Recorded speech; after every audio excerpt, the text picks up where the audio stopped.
All right, for this assignment, we were supposed to explain how a round robin tournament is structured and how a double elimination tournament is structured with placement.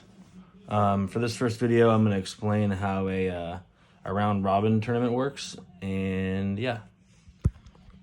So for my example that I used, I did a round robin tennis tournament. Sort of similar to the one in the back of the book. I missed the lectures, so I had to kind of refer to the book and some YouTube videos to get an understanding on this. But first and foremost, I just wanted to go over a few things about the round robin tournament. Some of the positives that come with hosting a tournament kind of like this. All individuals or teams, depending on which kind of tournament it is, they'll all end up playing each other. So no matter what, everybody gets to play each other at least once. Another thing is it can be used in a day-long competition, so full day, or it can be over a long period of time. In my example, I kind of did it over a period of, I think, around like 10 days. 8 or 10 days, something like that. Another cool thing is that you know all the pairings. So if it was just a one-day tournament, you'll know all the pairings and which court and where you need to be from the very beginning. So it's not like you, as you go, you'll change courts and stuff. You'll know everything from the very beginning, so you'll need to check it once.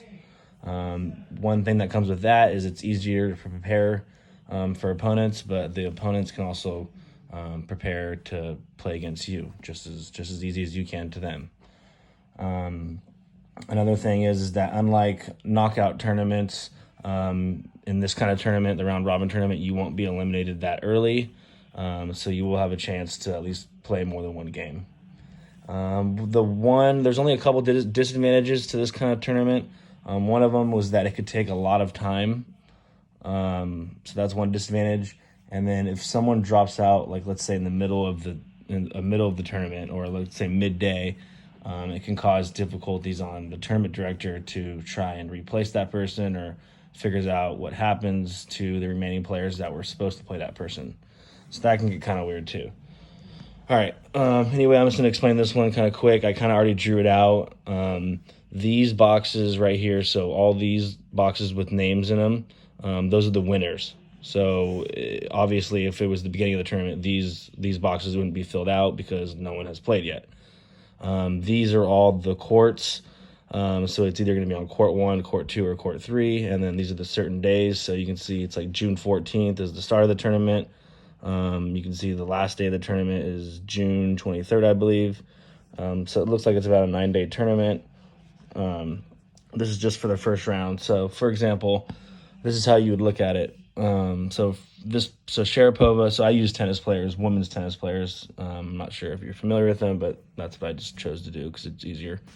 So for this first round, Sharapova would be playing Sloane Stevens, and Stevens won. In this next one, Sharapova is going to be playing Venus Williams. Venus Williams won, of course. They've been dominating tennis forever.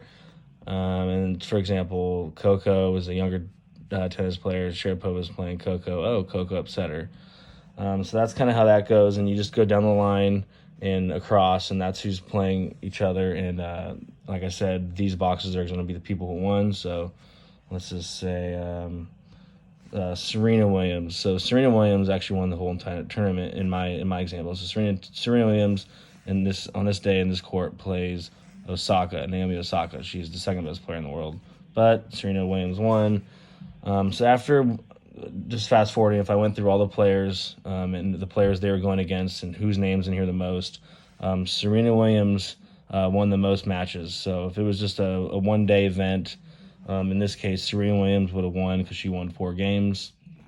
Sloane Stevens and Venus Williams tied, so they would end up having to play each other again to decide that, and then as well as Coco and Osaka because they tied at 2. And Sharapova, unfortunately, she's gotten worse over the years and didn't make it, so she lost. So that's kind of how the round robin tournaments goes, and in the next video, I'll explain the double elimination and placement. All right, thank you.